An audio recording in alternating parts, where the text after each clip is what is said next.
Everyone, welcome back to Nancer classes and this is Naishree. आशा करती हूँ कि आप सभी लोग बहुत ही अच्छे होंगे और अपने घरों में बिल्कुल सुरक्षित होंगे। कल के वीडियो में आप सभी लोगों ने मनोविज्ञान का इतिहास जाना था। आज यहाँ पर आपको कुछ क्वेश्चंस यहाँ पर करने हैं। जब यहाँ पर आप क्वेश्चंस देखेंगे तो आपको एक आइडिया लगेगा कि आपके इतिहास से किस तरीके के क्वेश्चन पूछे जाते हैं।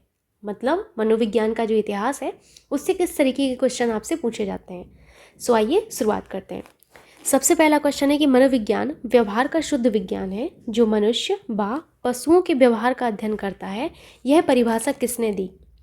तो यहाँ पर आपको समझ लग रहा होगा कि ये जो परिभाषा है आपकी किसकी है। ये आपकी जेम्स ट्रेवर की है। हालांकि मैंने नहीं बताई है, लेकिन आपको याद रखना है ये जेम्स ट्रेवर की परिभाषा है। ठीक, नेक्स्ट क्वेश्चन देखिए। शिक्षा के क्षेत्र में ज्ञान का उपयोग करने का प्रयास है तो संवेगात्मक मनोविज्ञान, शिक्षा मनोविज्ञान, विकासात्मक मनोविज्ञान या असामान्य विज्ञान। तो शिक्षा के क्षेत्र में ज्ञान का उपयोग करने का जो प्रयास है वो आपका क्या है? शिक्षा मनोविज्ञान है। मैंने आपको कल के लेक्चर में थोड़ा सा शिक्षा मनोविज्ञान के बारे में बताया था। तो याद रखिएगा कि शिक्षा के क्षेत्र में ज्ञान का उपयोग मतलब जो आपके मनोविज्ञान है, मनोविज्ञान के कुछ नियम और सिद्धांत हैं जिनका प्रयोग आप शिक्षा में करते हैं, वही आपका शिक्षा मनोविज्ञान है। बताया हुआ था आपको। नेक्स्ट क्वेश्चन देखिए आप लोग। नेक्स्ट क्वेश्चन कुछ इस तरीके से है आपसे कि वाटसन ने अपनी पुस्तक व्यवहारवाद कब प्रकाशित की? तो वाटसन की जो पुस्तक थी व्यवहारवाद, ये आपकी 1925 में प्रकाशित की गई। कब? 1925 में। ये इनकी पुस्तक बहुत ही ज़्यादा इंपॉर्टेंट है, व्यवहारवाद। ठीक है, याद रखेंगे आप लोग कि नहीं? नेक्स्ट क्वेश्चन पर मूव करते हैं। अभी अगला आपसे क्वेश्चन कुछ इस तरीके से है कि शिक्षा मनोविज्ञान है तो शिक्षा मनोविज्ञान क्या है? आपकी अनुप्रयुक्त विज्ञान, सामाजिक विज्ञान, व्यवहारिक विज्ञान या फिर उपयुक्त सभी। तो याद रखिएगा कि शिक्षा मनोविज्ञान आपका क्या है? व्यवहारिक विज्ञान भी है, सामाजिक विज्ञान भी है और आपका अनुप्रयुक्त विज्ञान भी है। इसीलिए उपयुक्त सभी बिल्कुल करेक्ट होगा। निम्न में से कौन सा व्यवहारवादी मनोवैज्ञानिक नहीं है? तो ये आपको मैं जब आपके अधिगम के सिद्धांत बताऊंगी तो वहाँ पर मैं आपको बताऊंगी ये चीज़ें। तो मैं आपको वहाँ पे ना व्यवहारवाद, गेस्टोल्टवाद, रचनावाद पढ़ाऊंगी, तो वहाँ पर सारे कॉन्सेप्ट क्लियर हो जाएंगे। पर यहाँ पर आपको याद रखना है कि आपका जो इनमें से व्यवहारवादी नहीं है ना, वो विलियम वुंट नहीं है। बाकी वॉटसन, स्किनर, पावलोव, गुथरी, ये क्या है? ये व्यवहारवाद में आते हैं। ठीक है, वॉटसन, स्किनर, पावलोव, गुथरी हुआ, ये किस में आते हैं? आपके व्यवहारवाद में आते हैं। ठीक, अगला यहाँ पर आप क्वेश्चन देखिए। आदि मनोविज्ञान का जनक किसे कहा जाता है? ये मैंने आपको बताया हुआ था। तो आदि मनोविज्ञान का जनक अरस्तु को कहा जाता है। ठीक है, साइकोलॉजी शब्द की उत्पत्ति किस भाषा से हुई है? यूनानी या ग्रीक भाषा से हुई है? यानी कि आपका एक और दो दोनों ही करेक्ट होंगे, तो डी आप यहाँ पर अपना करेक्ट कर सकते हैं, क्योंकि ग्रीक भाषा, यूनानी भाषा से ही आपकी किसकी साइकोलॉजी शब्द की उत्पत्ति हुई है, आपको बताया गया था, है ना। नेक्स्ट क्वेश्चन पर मूव करिए। अभी अगला क्वेश्चन आपसे कुछ इस तरीके से है। क्वेश्चन है आपसे कि चेतना के कार्यों पर आधारित संप्रदाय कौन सा है? तो चेतना के कार्यों पर आधारित जो आपका संप्रदाय है ना, वो प्रकार्यवाद संप्रदाय है। कौन सा है? प्रकार्यवाद संप्रदाय है। इसको आपको याद रखना है। ठीक, अगला यहाँ पर नेक्स्ट क्वेश्चन है आपसे कि पोम्पोनोजी ने साइकी शब्द का जो है आपका क्या अर्थ बताया है? आत्मा, व्यवहार, मन या चेतना। तो पोम्पोनोजी ने आपके साइकी शब्द का अर्थ क्या बताया था? मन बताया था। मन या मस्तिष्क का आपका जो है बात किसने की थी? पोम्पोनोजी ने की थी। बताया गया है आपको, बहुत महत्वपूर्ण है, याद रखिएगा। नेक्स्ट क्वेश्चन है आपसे कि केलर ने आपके मनोविज्ञान का जनक किसे आपको जो है माना गया है? तो केलर के अनुसार किसको आपका जो है मनोविज्ञान का जनक माना गया है? तो अरस्तु को माना गया है। ठीक है, मनोविज्ञान का सबसे प्राचीन व प्रथम संप्रदाय कौन सा है? तो मनोविज्ञान का जो सबसे प्राचीन और प्रथम संप्रदाय माना जाता है वो आपका कौन सा है? तो याद रखिएगा आप लोग यहाँ पर आपका संप्रदाय है निर्मितवाद, जो है आपके मनोविज्ञान का सबसे प्राचीन और प्रथम संप्रदाय माना जाता है। ये क्वेश्चन शायद ही आपने कभी पढ़ा हो, लेकिन बहुत महत्वपूर्ण है। अगला यहाँ पर आप बताइए कि शाइकी का शाब्दिक अर्थ आत्मा किसे आपका जो है किसने बताया है? तो शाइकी का शाब्दिक अर्थ आत्मा को किसने बताया है? आप लोगों को बताया गया है। तो ये गैरेट ने बताया था। किसने? गैरेट ने बताया था। ठीक, अगला यहाँ पर देख लीजिए। मनोविज्ञान का प्रथम ग्रंथ आपका जो है कब लिखा गया? तो मनोविज्ञान का प्रथम ग्रंथ जो है आपका 1590 में लिखा गया। कब? 1590 में। याद रखेंगे आप लोग। ठीक, और ये जो है आपका कौन सा था? प्रथम ग्रंथ था साइकोलॉजिया था। हालांकि नीचे दिख रहा है, लेकिन आपको यहाँ पर ध्यान रखना है साइकोलॉजिया आपका प्रथम ग्रंथ था। नेक्स्ट क्वेश्चन पर मूव करते हैं। अभी नेक्स्ट क्वेश्चन आपसे कुछ इस तरीके से है। मनोविज्ञान की जननी किसे कहा जाता है? दर्शन शास्त्र को, समाज शास्त्र को, अर्थशास्त्र को या राजनीति शास्त्र को? तो मैंने आपको बताया था कि मनोविज्ञान की जननी जो है आपके दर्शन शास्त्र को माना गया है। किसको? दर्शन शास्त्र को। और दर्शन शास्त्र से आपका जो है मनोविज्ञान को किसने अलग किया है? आपको याद होगा, मैंने आपको कल बताया था। तो यहाँ पर आपको नाम याद रखना है कि विलियम जेम्स ने आपका क्या किया था, मनोविज्ञान को एक पृथक विषय के रूप में दर्शन शास्त्र से आपका अलग किया था। ये भी आपसे पूछा जा सकता है, ठीक है। नेक्स्ट क्वेश्चन आप यहाँ पर देख लीजिए। अगला क्वेश्चन आपसे क्या है, अगला क्वेश्चन है कि मनोविज्ञान शब्द का सर्वप्रथम प्रयोग किसने किया था। तो मनोविज्ञान जो आपका शब्द है, इसका सबसे पहले प्रयोग किसने किया, तो ये भी मैंने आपको बताया है कि मनोविज्ञान शब्द का सबसे पहले जो प्रयोग है वो आपका रुडोल्फ गोल्की ने किया था। किसने, रुडोल्फ गोल्की ने किया था, ठीक है। नेक्स्ट क्वेश्चन देखिए कि प्रयोगात्मक मनोविज्ञान व प्रयोगात्मक विधि का जनक है। तो प्रयोगात्मक मनोविज्ञान के जनक अब आपसे कभी पूछा जाए या फिर प्रयोगात्मक विधि का जनक पूछा जाए तो आपको यहाँ पर याद रखना है कि आपकी विलियम वुंट है। कौन है, विलियम वुंट है। अगला यहाँ पर आपसे क्वेश्चन क्या है, अगला क्वेश्चन कुछ इस तरीके से है कि मनोविज्ञान शब्द का सर्वप्रथम प्रयोग किस पुस्तक में किया गया। तो ये भी आपको बताया है मैंने कि मनोविज्ञान शब्द का सबसे पहले प्रयोग एक पुस्तक थी, साइकोलॉजिया। कौन सी थी, साइकोलॉजिया, इसमें किया गया है, ठीक है। याद रखेंगे आप लोग। जो व्यवहारवाद, ये जो पुस्तक आपका नाम दिया गया है ये किसकी है, ये व्यवहारवाद जो पुस्तक है ये वाटसन की है। किसकी, वाटसन की है, ठीक है। रिपब्लिक किसकी पुस्तक है, तो ये प्लेटो की पुस्तक है। किसकी, प्लेटो की पुस्तक है। आउटलाइन ऑफ साइकोलॉजी किसकी है, ये आउटलाइन ऑफ साइकोलॉजी पुस्तक है, ये आपकी विलियम मैकडूगल की है। किसकी है, विलियम मैकडूगल की है, ठीक है। विलियम मैकडूगल, मैकडूगल, ठीक।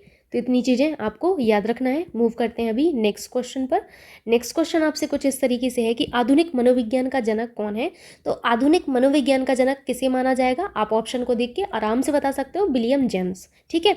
मनोविज्ञान आचरण व व्यवहार का यथार्थ विज्ञान है, यह परिभाषा किसने दी। तो मनोविज्ञान आचरण व व्यवहार का यथार्थ विज्ञान है, ये जो आपकी परिभाषा है ये विलियम मैकडूगल ने दी है। किसने, विलियम मैकडूगल ने दी है। नेक्स्ट क्वेश्चन देखिए कि अमेरिका का प्रथम मनोवैज्ञानिक किसे माना जाता है। तो अमेरिका का प्रथम मनोवैज्ञानिक आपके अनुसार बताइए कौन होगा, तो विलियम जेम्स थे, ठीक है। विलियम जेम्स जो है इन्हें अमेरिका का प्रथम मनोवैज्ञानिक कहा गया।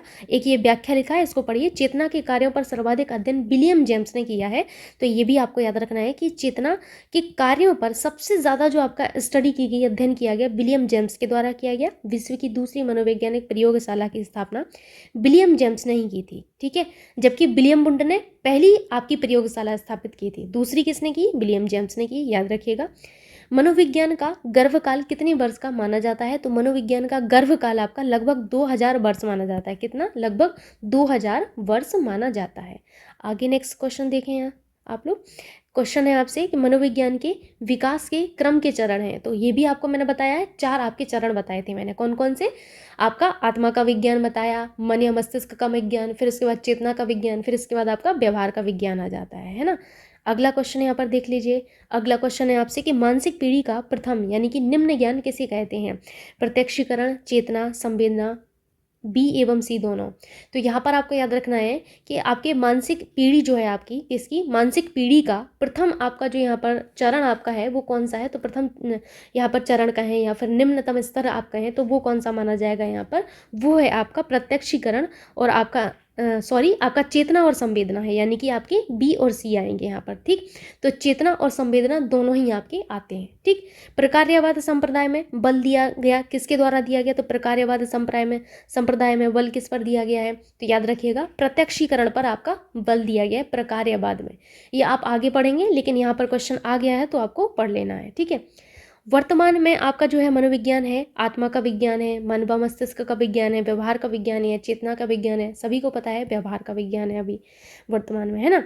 ये क्वेश्चन आपको पढ़ने की अभी ज़रूरत नहीं है क्योंकि ये अभी आपके काम का नहीं है। अगला देखिए, गेस्टोल्टवाद संप्रदाय का उद्भव कब माना जाता है या कब हुआ। तो याद रखिएगा, गेस्टोल्टवाद संप्रदाय का उद्भव जो है आपका, ये आपका 1912 से माना जाता है। किसका, गेस्टोल्टवाद का आपका जो उद्भव है वो 1912 से माना जाता है। आगे क्वेश्चन देखते हैं क्या है। क्वेश्चन है आपसे कि वर्तमान में मनोविज्ञान अपनी कौन सी अवस्था में है, किशोरावस्था में है, बाल्यावस्था में, प्रौढ़ावस्था में, शैशवावस्था में।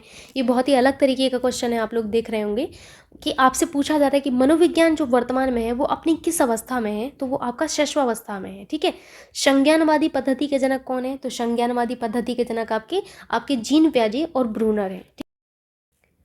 तो नेक्स्ट क्वेश्चन है आपसे कि अंतःक्रिया विश्लेषण की निरीक्षण पद्धति किसकी देन है। तो अंतःक्रिया विश्लेषण की जो निरीक्षण पद्धति है ना, ये बेसिकली जो देन मानी जाती है वो फ्लेडर की मानी जाती है। किसकी? फ्लेंडर की मानी जाती है, याद रखिएगा। नेक्स्ट क्वेश्चन देखते हैं। नेक्स्ट क्वेश्चन आपसे कुछ इस तरीके से है। क्वेश्चन है आपसे कि मनोविज्ञान को शुद्ध विज्ञान किसने माना है। तो मनोविज्ञान को शुद्ध विज्ञान किसने माना था? आप सभी को पता है, जेम्स ट्रेवर ने माना था। ये बहुत इंपॉर्टेंट है, आपसे पूछा गया है एग्जाम में कई बार। शिक्षा मनोविज्ञान को निश्चित और स्पष्ट स्वरूप किसने दिया। तो शिक्षा मनोविज्ञान को एक निश्चित और स्पष्ट जो स्वरूप है वो आपका थॉर्नडाइक के द्वारा दिया गया है। ये बहुत इंपॉर्टेंट है, थॉर्नडाइक ने ही आपके शिक्षा मनोविज्ञान को एक निश्चित और एक स्पष्ट स्वरूप दिया है। ठीक है, अगला यहाँ पर क्वेश्चन देख लीजिए। क्वेश्चन है आपसे, बालक पर शिक्षा शास्त्रियों का ध्यान केंद्रित करने का श्रेय किस व्यक्ति को जाता है। तो बालक पर जो शिक्षा शास्त्रियों का ध्यान केंद्रित करने का श्रेय है वो आपका किसको जाता है। तो ये रूसो को जाता है। किसको? रूसो को जाता है, याद रखिएगा। अगला यहाँ पर देख लीजिए क्वेश्चन क्या है। क्वेश्चन है आपसे कि मनोविज्ञान शिक्षा का आधारभूत विज्ञान है। ठीक है, मनोविज्ञान क्या है? शिक्षा का आधारभूत विज्ञान है। यह आपकी परिभाषा किसने दी। तो ये जो आपकी परिभाषा है ये किसकी है? ये स्किनर की परिभाषा है। ठीक, तो स्किनर को आपको याद रखना है। अगला है आपसे, सामोआ के द्वीप पर अनुदैर्ध्य अध्ययन किस मनोवैज्ञानिक ने किए थे। तो सामोआ के द्वीप पर अनुदैर्ध्य अध्ययन जो है आपकी किस मनोवैज्ञानिक ने किए? मार्गरेट मीड ने किए थे। किसने? मार्गरेट मीड ने किए थे। ठीक, नेक्स्ट क्वेश्चन देखते हैं आपसे क्या है। क्वेश्चन है आप सभी से, 1 मिनट दीजिएगा। मनोविज्ञान शिक्षण में बालकों का ध्यान रखा जाता है योग्यता पर, रुचि पर, अभिक्षमता पर या उपर्युक्त सभी पर। तो मनोविज्ञान शिक्षण में बालकों पर ध्यान जो रखा जाता है उनकी योग्यता पर रखा जाता है, उनकी रुचि किस चीज़ में है, उनकी अभिक्षमता क्या है, इन सभी पर ध्यान रखा जाता है। ठीक, नेक्स्ट क्वेश्चन है कि मनोविज्ञान में मन शब्द का अर्थ किससे लिया जाता है। मानसिक क्रिया से, शारीरिक क्रिया से, सामाजिक क्रिया से या मनोशारीरिक क्रिया से। तो मनोविज्ञान में मन शब्द का जो अर्थ है ये आपका किससे लिया जाता है। ये आपका बेसिकली लिया जाता है मानसिक क्रिया से। किससे? मानसिक क्रिया से लिया जाता है, याद रखिएगा। मनोविज्ञान का संकुचित अर्थ क्या है। शिक्षा का विज्ञान, मन का विज्ञान, समाज का विज्ञान या उपर्युक्त सभी। तो मनोविज्ञान का जो संकुचित अर्थ आप बताएंगे ना तो वो बताएंगे मन का विज्ञान। ठीक, क्या? मन का विज्ञान आप बता सकते हैं, संकुचित अर्थ इसका। अगला आपसे क्वेश्चन कुछ इस तरीके से है कि मनोविज्ञान की कौन सी शाखा अनुप्रयुक्त मनोविज्ञान है। तो मनोविज्ञान की कौन सी ऐसी शाखा है जो आपकी अनुप्रयुक्त मनोविज्ञान में आती है। विकासात्मक मनोविज्ञान, शिक्षा मनोविज्ञान, सामान्य मनोविज्ञान या फिर बाल मनोविज्ञान। तो ये तो आप सभी को पता होगा कौन सी होगी। शिक्षा मनोविज्ञान होगा। मैंने आपको बताया था शिक्षा मनोविज्ञान क्या है। आपके मनोविज्ञान के नियम और जो सिद्धांत हैं जिनका प्रयोग शिक्षा में किया जाता है वही आपका शिक्षा मनोविज्ञान है। ठीक, मनोविज्ञान की कौन सी शाखा आपके जो है अनुप्रयुक्त मनोविज्ञान है तो वो आपकी शिक्षा मनोविज्ञान है, याद रखिएगा। अगला क्वेश्चन देखते हैं जो कि आपसे है, शिक्षा और मनोविज्ञान में किस तरह का संबंध है बताइए। शिक्षा का साधन मनोविज्ञान, मनोविज्ञान के अंतर्गत शिक्षा, मनोविज्ञान का आधार शिक्षा या फिर शिक्षा का आधार मनोविज्ञान। तो शिक्षा और मनोविज्ञान में जो संबंध आपका है वो क्या है। शिक्षा का आधार मनोविज्ञान। क्या है? शिक्षा का आधार मनोविज्ञान है। ठीक, अगला यहाँ पर क्वेश्चन देख लीजिए। रविन्द्रनाथ टैगोर की विचारधारा डैश क्या थी। तो रविंद्रनाथ टैगोर की जो विचारधारा थी वो प्रकृतिवादी थी। क्या थी? प्रकृतिवादी थी। रविंद्रनाथ टैगोर ने आपके 1913 में अपनी पुस्तक गीतांजलि में नोबेल पुरस्कार से इनको जो है सम्मानित किया गया था। ये भी पॉइंट आपको याद रखना है। जो नीचे कुछ पॉइंट लिखे हैं वो बहुत ही अच्छे हैं और इम्पोर्टेंट हैं। नेक्स्ट क्वेश्चन है, जब एक ही विषय के विकास का अध्ययन जो है आपका अधिक समयावधि तक किया जाता है तो यह अध्ययन कहलाता है अनुप्रस्थ कट अध्ययन, जीवन वृत्त अध्ययन, अनुदैर्ध्य अध्ययन या सर्वे अध्ययन। तो जब कभी भी एक ही विषय के विकास का अध्ययन जो है आपका अधिक समयावधि तक किया जाता है तो इसे हम अनुदैर्ध्य अध्ययन कहते हैं। क्या कहते हैं? अनुदैर्ध्य अध्ययन कहते हैं। अगला आपसे कि प्रश्नावली विधि के कितने प्रकार हैं। तो प्रश्नावली विधि के 4 प्रकार होते हैं। ठीक है, कौन कौन से होते हैं आप आगे देख सकते हैं। तो यहाँ पर प्रकार बताए गए हैं आपके वंद प्रश्नावली, खुली या स्वतंत्र प्रश्नावली, मिश्रित प्रश्नावली। ये सभी आपके प्रश्नावली के प्रकार हैं, तो यहाँ पर आपको याद रखना है। ठीक, सो आई होप आप लोगों को ये आपकी जो प्रैक्टिस है ये समझ में भी आई होगी और कई सारे क्वेश्चन यहाँ पर नए जानने को मिले होंगे जो आपके एग्जाम के लिए बहुत ही ज़्यादा महत्वपूर्ण है। यदि आपको वीडियो अच्छा लगता है तो प्लीज़ वीडियो को लाइक करना एंड शेयर करना ना भूलिएगा। मिलते हैं नेक्स्ट वीडियो में, तब तक के लिए बाय बाय, टेक केयर।